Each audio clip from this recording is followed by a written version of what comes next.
Right, so it's Mr. Dosser back with another video. Just to let you know, this is a new microphone setup. Let me know if it's better or if it's worse. I'm just trying things out different for the channel. And anyway, let's get into it. What does it mean to be a car enthusiast? Well, it means several things. We will have our preferences, but I think it all stems down to a few things. Number one is just an unbridled passion for cars.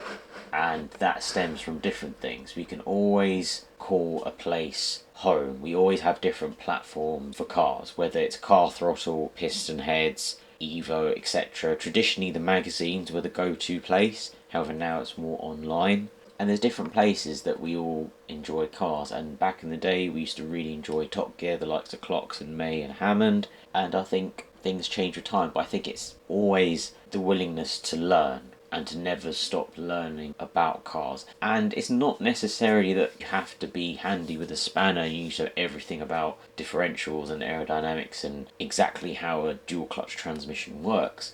However, I think we do like to educate ourselves on what we're buying as car enthusiasts. And there might be some out there that don't value that. They actually appreciate the aesthetics more so than the actual engineering behind it.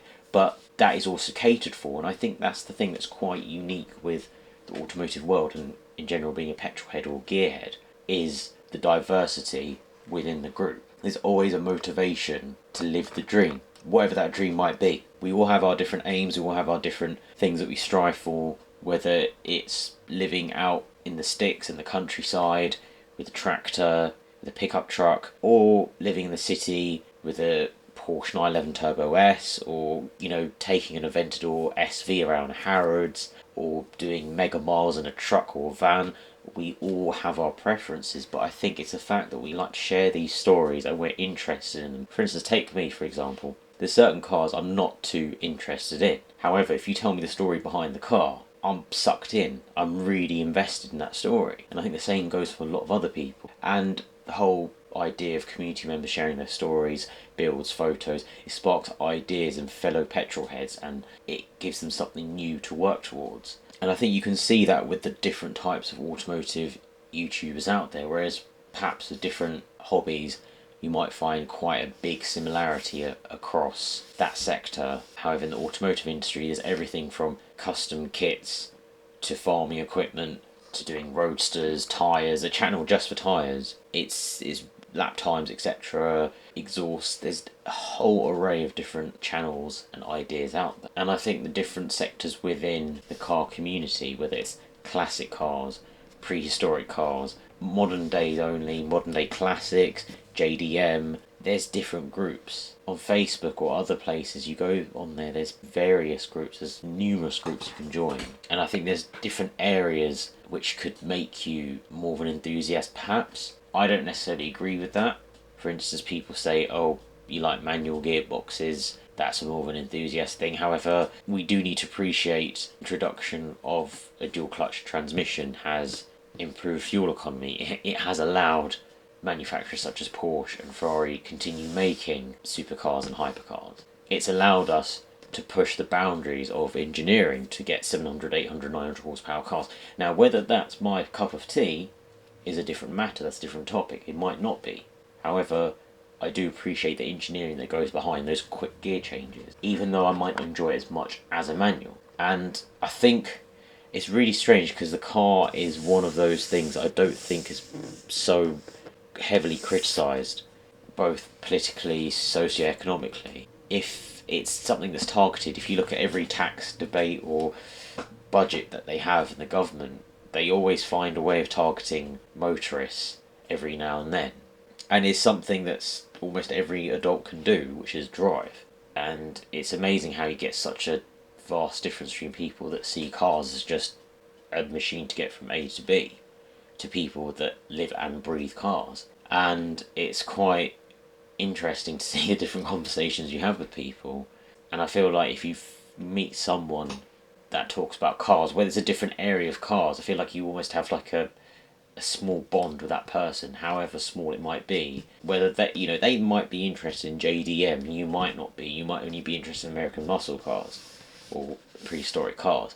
But there'll be common themes, common areas that you could probably talk about or appreciate the other side. You might not like Mitsubishi Evos and Subaru Imprezas, however, you could probably appreciate the fact that a lot of engineering goes behind those type of cars. And the same can be said with a lot of the car meets. Different various car meets, whether it's meeting the McDonald's car park or Mille Miglia races, etc. Supercar Driver, they have various events, and you look at the type of cars that each of these events, and it's vast. There's so many different cars you can take. You don't have to just take a two-seater with you. If you want to take a four-seater GT kart, go ahead. Front engine kart, fine. Rear engine kart, fine. Mid engine, whatever you want. V8, V10, V6, 4-cylinder, 3-cylinder. You could pretty much take anything. And I think that's the thing, a true petrolhead can appreciate and find fun in any automotive form of transport. Anything's got four wheels, or even two wheels, or three wheels, that you can find fun in something. And I think there's very, very few cars out there where you cannot find that. But I think most forms of automotive transport you can find. For instance, I've been in a van, I find them intriguing, I find them really interesting. People might look at me and think, what on earth are you talking about? However, for me, vans really do interest me. As do pickup trucks. Pickup trucks interest me, but then muscle cars do, as do Ferraris, Porsches. Monaro interests me, 458 Speciale interests me, BMW M5, and yet you've got cars like the Fiat 500. They interest me as well. Ford Fiesta, bog standard Ford Fiesta is an incredibly good car.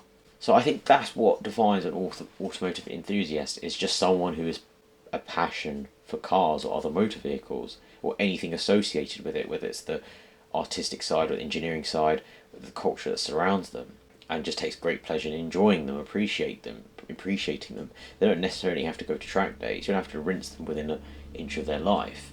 It could just be as simple as storing the vehicle, keeping it clean, washing it every week. That might not be what I do, however, I can see that a lot of people find that very enjoyable. So that's my take on what an automotive enthusiast is. Let me know what you think. What would you class as an automotive enthusiast? And do you think it's broader than that, or do you think it's narrower than that? What's your criteria? Let me know what you think in the comments below. I do read comments, and also let me know how the audio setup is with this, because it's slightly different. I'm trying to improve the channel, trying to reinvest, but just let me know how it is, and yeah, and I'll catch you next time. Yeah.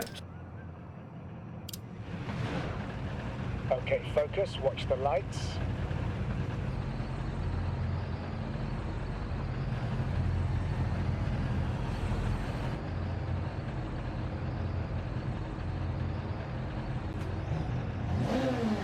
Get ready.